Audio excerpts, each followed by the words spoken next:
Hello all brothers and sisters and friends. In the previous episode, we had an overview of what steps the entire journey to financial freedom includes. So today we start going into detail about the first stage, and in my opinion this is also the first step. The most difficult stage, difficult because people say that in any journey, the most difficult stage is the stage of going from home to the street. The stage where we overcome inertia to take the first steps. Now we will get to the main issue. In today's episode, I and you will dig deeper into the first stage of this journey, and the first milestone is the debt milestone. It sounds a bit negative. But that's what many young people do when they grow up. Usually, when these students graduate, they will have a heavy burden of debt on their shoulders.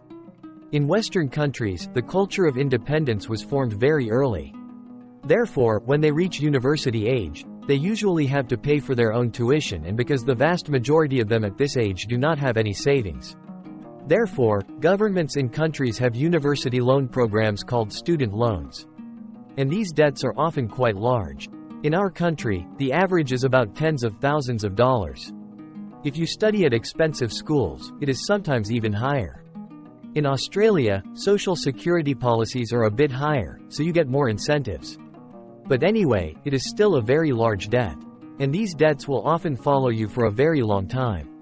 That's why paying off your student loans is a very special day in your life. In Vietnam, the vast majority of cases do not have to take on this debt, mainly due to Vietnam's social culture, except in particularly difficult cases.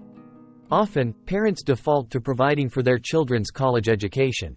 Therefore, when you step out into the world, even if you are empty-handed, at least you are at the zero line. Not to the point of being at the negative line like you are here. It usually takes a long time to pay off your student loan. That means it will take you several years to reach your starting line in Vietnam. That's the first milestone in our financial journey. I'll come back later to talk about this debt issue in more detail.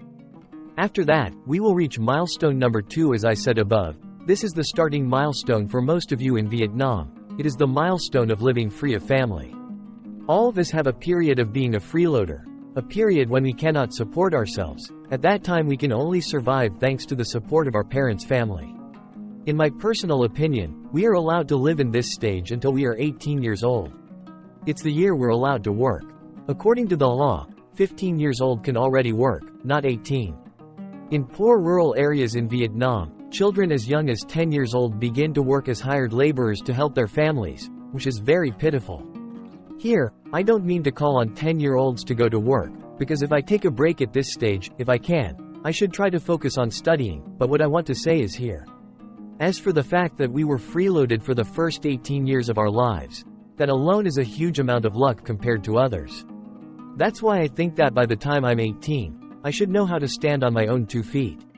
If I go to college, it will last another 4 years at most.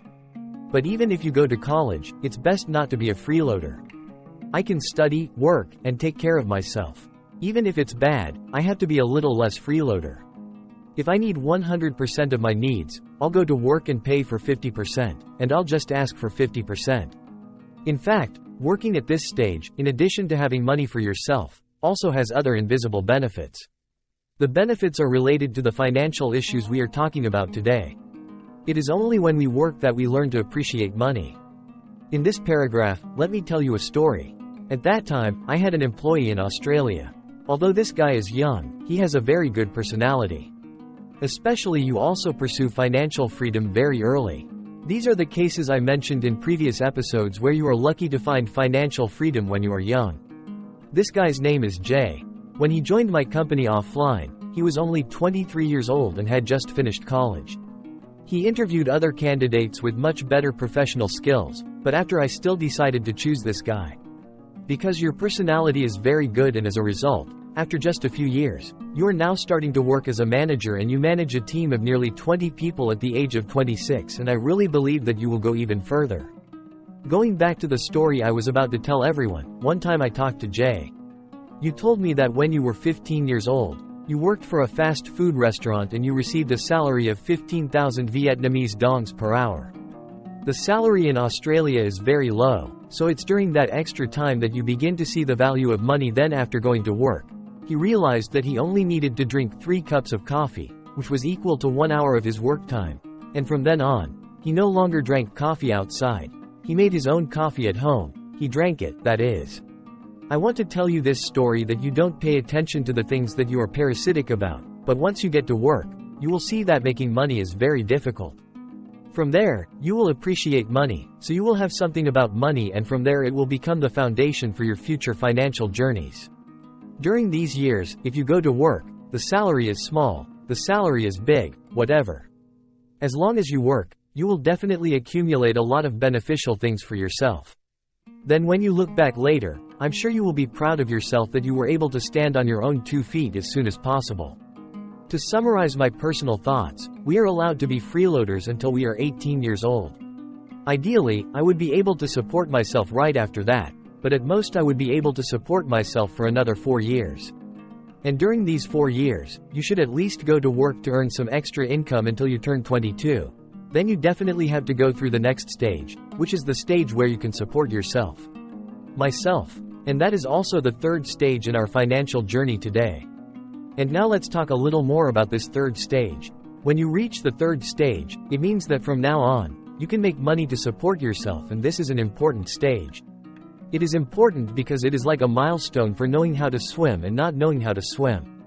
For those of you who don't know how to swim, in the past, if you had no one to support you or a buoy, you would sink. But now that you've passed this milestone, you can still float without anything. Okay, you can live without any outside help. To put it a little more unlucky, tomorrow if your family loses everything and has no one to support you, you will still be able to survive. And even if you're smart, you can take care of others. Otherwise, at least you can support yourself, but at this stage it also has some potential risks, and if you're not careful, it will push you not only to level 2 but even to level 2. Regarding step 1, that is the debt step. Why do I say that? The reason is that when you are often in the parasitic stage, if you need anything, you go home and ask your family. Rarely do you borrow money, not yes, but it rarely happens when you are at the stage where you have already made your own money. Then you start to get used to spending, without a spending management plan. Then unfortunately you fall into some things that are not good, plus with the current mentality that if you work, you will be able to repay your debt. It will be easy for you to fall into debt. So here I am not talking about good debt or bad debt.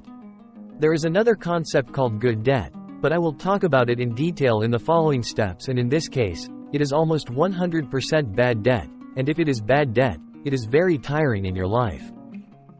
Once you are in debt, your life will go very wrong. When you are in debt in this case, ideally you owe money to friends or relatives who let you borrow without interest. Even in this case, you still live with the pressure to repay debt, but in most cases, if you are already in this debt situation, you will also be in a state where you will spend all the money you can make, or even if it is not enough, then you will borrow it. If you have debt, where will you get any extra money to pay off the debt at that time? There was only one choice: to beg, to promise day after day. But that makes me lose something much more precious: prestige, and prestige is a very important thing in life. When we are young, we rarely pay attention to this, but when we grow up, we will realize that losing reputation is one of the biggest losses. Not to mention that this school has many debts, not just one debt. At one point, you have to avoid debt. At this point you will lose one more thing, which is losing your status. If you lose this, I don't need to say more about how harmful it is, and not to mention, you also if you lose one more thing. Usually at this point you no longer have the mind to pay attention to this angle anymore. That is, you lose people who are really good to you. Normally, no one would be foolish enough to lend it to anyone, right? It's the people who really care about you and care about you that will lend you money like this, and there aren't many people like that in life, so losing them is a very big thing. What a pity. Then that's what I'm talking about in the case of lending without interest. And now I talk about the case now of debt with interest. The most beautiful in this type of debt is bank debt. Banks are often very rich because one of the main sources of income for banks is from your interest. In other words, when you borrow money at the bank, you are working hard to make the bank rich. These types of debt are called personal loans or car loans, and the most common is credit card debt, usually with very high interest rates. When I did this number, I tested it and I saw that the average credit card interest rate in Vietnam is around 2 to 4% per month. It sounds like it's only a few percent per month, but do you think it's not? Many, but actually the number is very large. Let me give you some examples for you to compare. You will see how high it will be.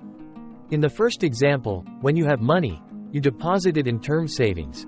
Here I will take the rather high milestone is the 12-month term. If you deposit for a shorter term, it will be even less. With this 12-month term, the interest rate you receive is about 5% for 1 year. That means compared to that credit card debt, the interest rate you have to pay is about 6 times higher than the interest you can receive when you deposit a term savings. If compared to the highest level, it is more than 40%, then it is almost 10 times higher.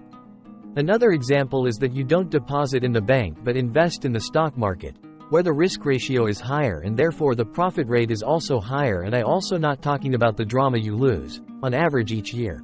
The return rate that is considered good for ETF funds will be about 10 to 15%. Any fund that returns 15% is very good. By the way, this is the average return rate of stocks in the US and Australia, but in the Vietnamese stock market, because I don't have any investment, I don't know, but I guess the average ETF also falls somewhere in the range. This number. That means, through the above two examples, if we deposit in the bank, we get about 5% a year, and if we invest in the stock market in a good market scenario, we get about 10 to 15% a year. As for the credit card debt that we just talked about at the beginning, it's from 30 to 40% a year. It's many times higher than other investment channels, so at this point you see it's a bit scary. The debt issue is not over yet.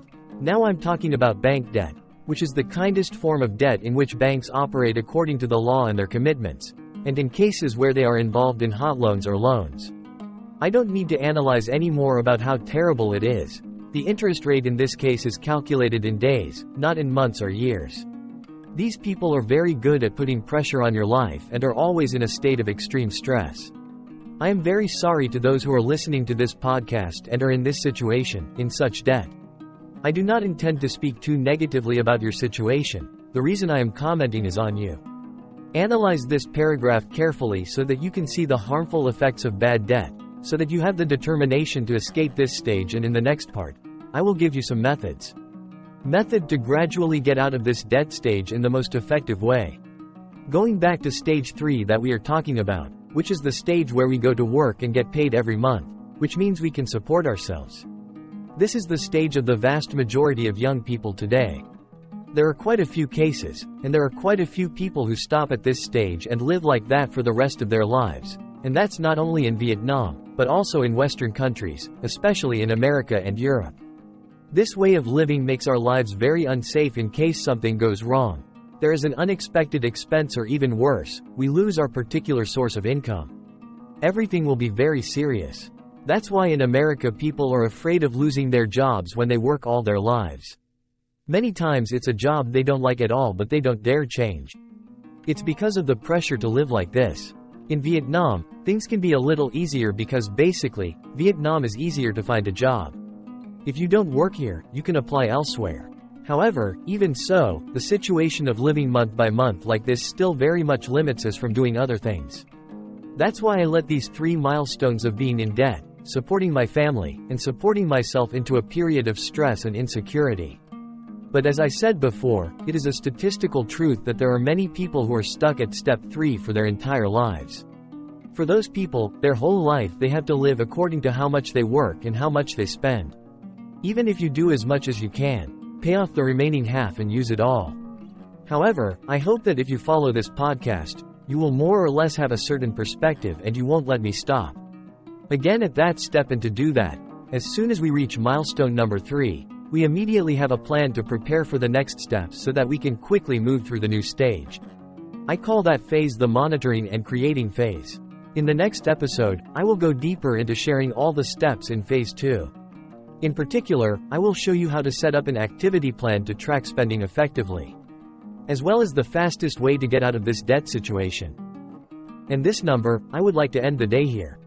If you find the content I share in this number useful for everyone around you, please share it with your friends. Thank you for watching, and see you again in the next episode.